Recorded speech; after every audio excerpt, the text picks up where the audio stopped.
Messieurs, dames, bonjour à toutes et à tous, c'est Killer Raccoon pour une nouvelle vidéo. Alors comme vous avez pu voir au titre, la vidéo se portera sur le deck Prêtre Reno, un deck qui est ma foi très intéressant et différent du Big Priest, hein. C'est, on va dire, un deck un peu plus technique et qui va demander aussi une certaine rigueur, une certaine connaissance de la méta. Et aussi il y aura beaucoup de choses à faire dans ce deck et vous le verrez pendant la vidéo dans tous les cas. Alors avant que je vous présente le deck, je vais quand même vous présenter l'histoire du deck. Alors le prêtre Reno a été conçu en même temps que le prêtre, non pas le prêtre, le mage Reno et le démoniste Reno. Le mage, démoniste et prêtre Reno sont tous les trois des decks qui ont été créés par le même joueur, Super Gigi. Et a été vraiment popularisé, alors vraiment dans la version qu'on connaît à peu près aujourd'hui. Ça a été vraiment popularisé par le joueur Monsanto, joueur canadien. Et aujourd'hui, les joueurs Wild ont décidé, on va dire, de concevoir le deck comme il est aujourd'hui. Et là, aujourd'hui, je vais vous présenter le deck de Le Stratège 1, un joueur français qui est très habitué du top 100 légendes et c'est un joueur qui me semble avoir vu top 30 légendes avec. C'est une personne qui joue que Prêtre Reno. Et il a un win rate assez faramineux. De toute façon, vous le verrez sûrement en vidéo. Et puis, voilà. Alors, pour la plupart des personnes qui jouent en Wild, tout le monde sait euh, ce que c'est le prêtre Reno, mais pour les quelques joueurs qui ne savent pas comment ça se joue, tout ça, je vais vous expliquer. Le prêtre Reno est un deck contrôle qui va avoir pour but de vraiment létal sur le rejeton des ombres. Infliger 4 points de dégâts à chaque héros. C'est une exaltation, donc c'est à chaque fois que vous utilisez votre pouvoir héroïque. Donc, le pouvoir héroïque de l'Anduin, qui fait que tu infliges 2 points de dégâts, et quand tu as joué une carte, tu réinitialises ton pouvoir héroïque. C'est 2 mana, mais il peut devenir 0 grâce à Raza, qui fait que si vous contrôlez aucune carte en double, votre pouvoir héroïque passe à 0. Et certes, ça fait beaucoup de cartes, mais dans le deck, c'est relativement facile à placer. C'est pour ça que le deck est très très fort, c'est qu'il est ce genre de combo est relativement facile à placer. Et on peut faire confiance à des cartes comme par exemple le jongleur de crayon qui va infliger un point de dégâts, qui va se renvoyer en main. Ça, c'est une carte pas très chère, hein, qui va pouvoir réinitialiser votre pouvoir héroïque, tout ça, ça va mettre des dégâts assez rapidement. Sinon, c'est principalement de la gestion, recherche de cartes, tout ça, comme Chiromancie, il y a la vision de l'ombre, Mage de Santanos qui va permettre de piocher, tout ça. Et après, on a le grand classique du Raza, le Reno, le Kazakus, le Zephrys. On joue Poltech dedans parce que je pense que vous imaginez que le but du deck, ça va être quand même de choper Anduin le plus rapidement possible. Et puis, dans tous les cas, après qu'on ait fait ça, le Anduin, on chope le Cri Psychique, qui est la deuxième carte la plus grosse, qui va pouvoir gérer très facilement d'ailleurs. Reno, remonter en point de vie, le Raza, l'hystérie collective, et après le rejeton. Donc vous voyez qu'avec même Poltech, qui est pour moi est une carte qui déjà peut pas être remplacée, parce que c'est très très fort dans ce genre de deck. Et ça va pouvoir, on va dire, vous donner la possibilité de choper vos cartes plus rapidement. Et puis dans certains match-ups, par exemple le Limon Glouton contre les Kingsbane, le Brise-Esprit contre la plupart des decks combos, mais surtout ça va se dépendre aussi de la situation dont vous vous trouvez. Spiritisme qui est une bonne carte de value, Fouet spirituel contre les decks aggro, éclat glaciaire contre les Kingsbane, animation morbide, la claire du comté du Nord, bref. On va partir en ladder, je vais vous montrer comment jouer le deck. Alors, en règle générale, les matchs sont assez longs, mais vous verrez. Vous verrez.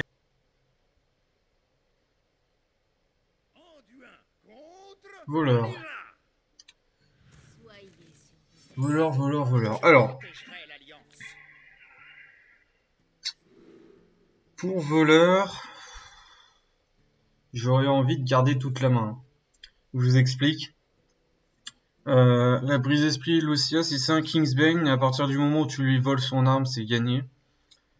Le rat déloyal, ça nous fait un bon taunt. La potion de folie, ça gère ses petits monstres. Et la sphère nous permet d'aller chercher ce qu'on veut. Donc, non, je pense qu'on va garder toute la main. C'est rare d'ailleurs qu'on nous propose une telle bonne main tôt dans la partie. Alors, rejetons des ombres, qui va pas nous servir à grand chose pour l'instant. Rejetons des ombres, ça va nous servir pour plus tard, hein. Là, on joue la sphère pour pouvoir aller chercher rapidement nos cartes les plus utiles. Alors, ok.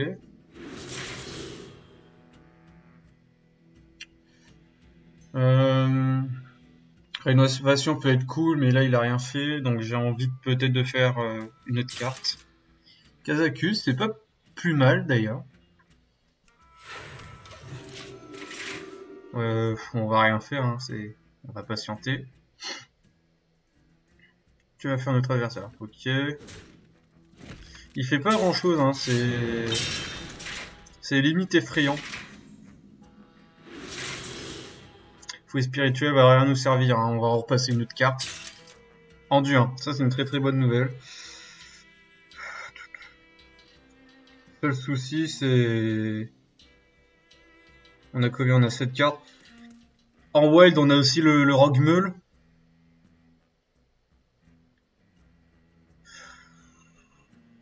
C'est pas évident. Parce que si c'est un Rogue Meule, il peut nous faire Murloc, pas de long Murloc. On va nous cramer d'une carte.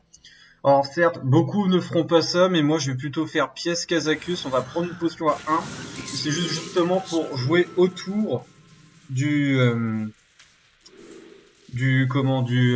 Rogue Meule. On va faire ça. Certes, s'il nous fait Murloc, pas de long Murloc, ça nous fait brûler qu'une carte. Et pas autant comme... Ouais, bah c'était bien un Murloc. Un Meule. On va faire rat déloyal. Ok.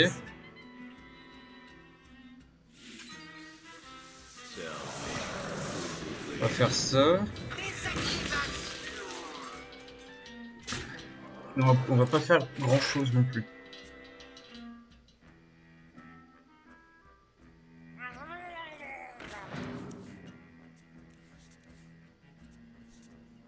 Il va y avoir un pas de l'ombre, ok.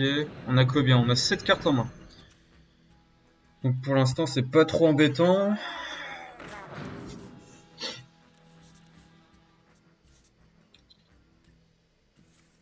Attaque sournoise.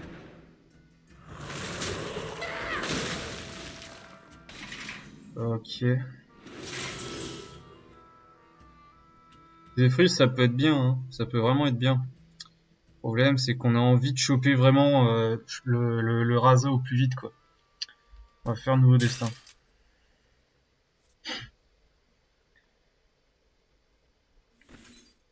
On va faire ça. On va faire un déloyal.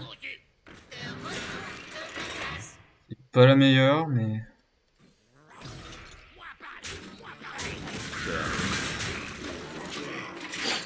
Alors certes, il y en a qui feront en sorte de, par exemple, ils auront fait en sorte, voilà, c'est moi j'ai fait le rat déloyal justement pour essayer de lui faire tomber son Murloc. Mais là il va le dupliquer, obligé, parce que sinon, s'il a plus de Murloc, c'est mort pour lui. Pas de l'ombre. Attaque sournoise. Éclat glaciaire.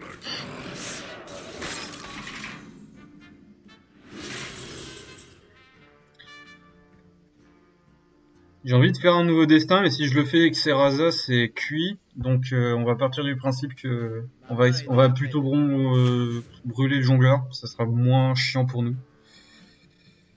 Là, on va essayer de se vider la main. On va faire vague d'apathie. Vol de vie. Souffle de l'infini.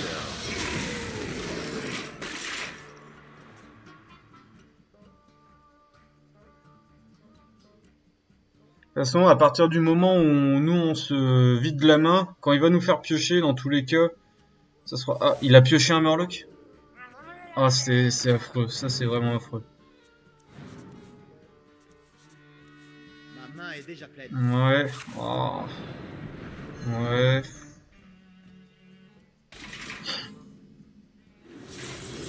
On va brûler le monde de l'ombre. Ma Hein. main est déjà pleine.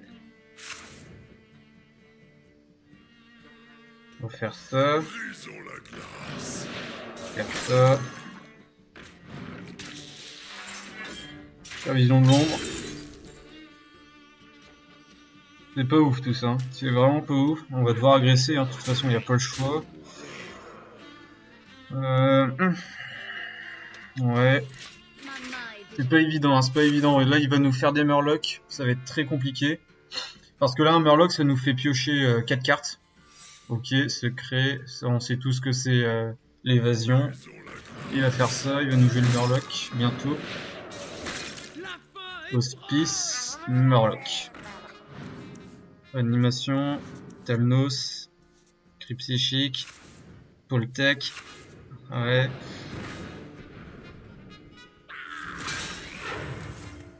Préparation. Non, quelle version il joue? C'est spécial. J'ai pas envie de brûler Raza. Hein. J'ai vraiment pas envie. On va faire en dur. Hein. Peut-être que c'était pas le bon plan, mais disons j'avais pas envie de lui laisser le totem, donc Bran, oh il vient rechoper un Murloc de la droite. Oh c'est affreux, c'est vraiment affreux. Ah par contre on a Raza. C'est une bonne nouvelle. Ouais.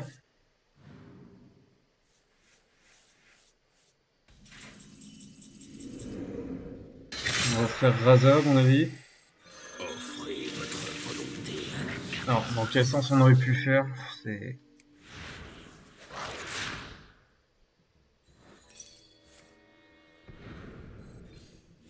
Merde, je voulais faire hystérie.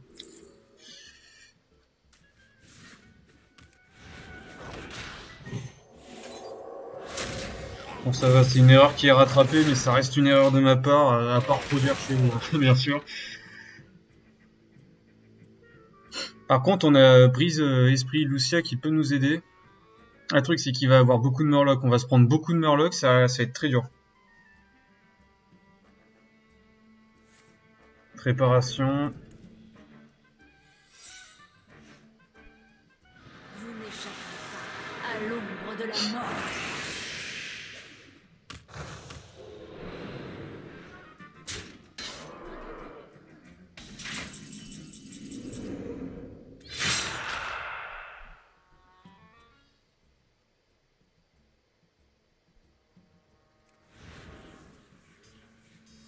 C'est pas évident parce que si je fais... Attends voir.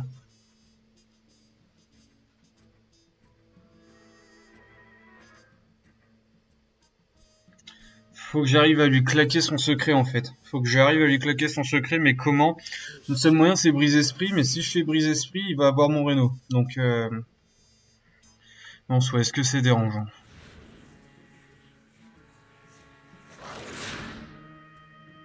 Partagez donc vos pensées avec la classe. Maintenant!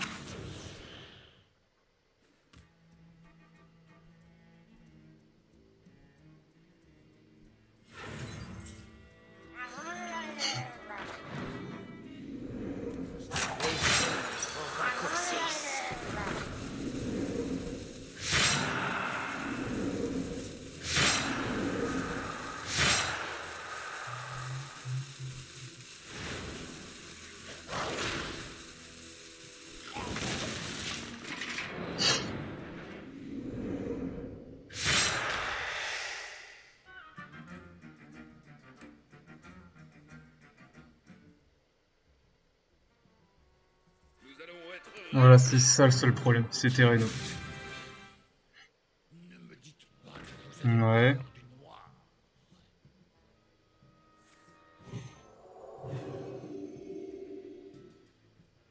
C'était le seul souci. C'était le seul souci. Ouais, réanimation morbide. Bon, il s'inflige des dommages. Il aurait dû peut-être faire, il aurait peut-être dû faire l'inverse.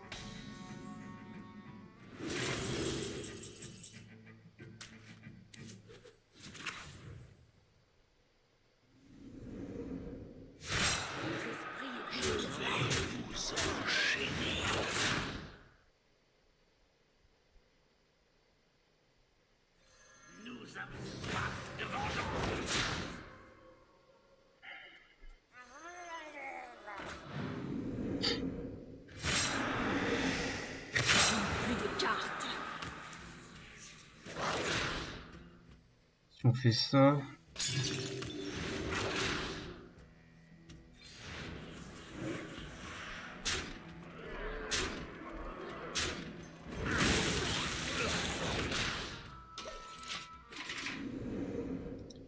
Là, il est bloqué, hein, je crois. Là, il est bloqué parce que s'il fait un Murloc, il crève. Il crève avant moi.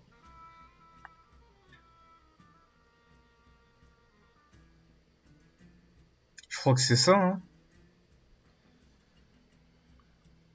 J'ai sûrement fait des misplays durant cette partie. Ouais, et... 6. Ça nous fera 7 et 8. On va se prendre 15. Ouais, bon, on gagne. On gagne. Oh mon dieu, c'est horrible.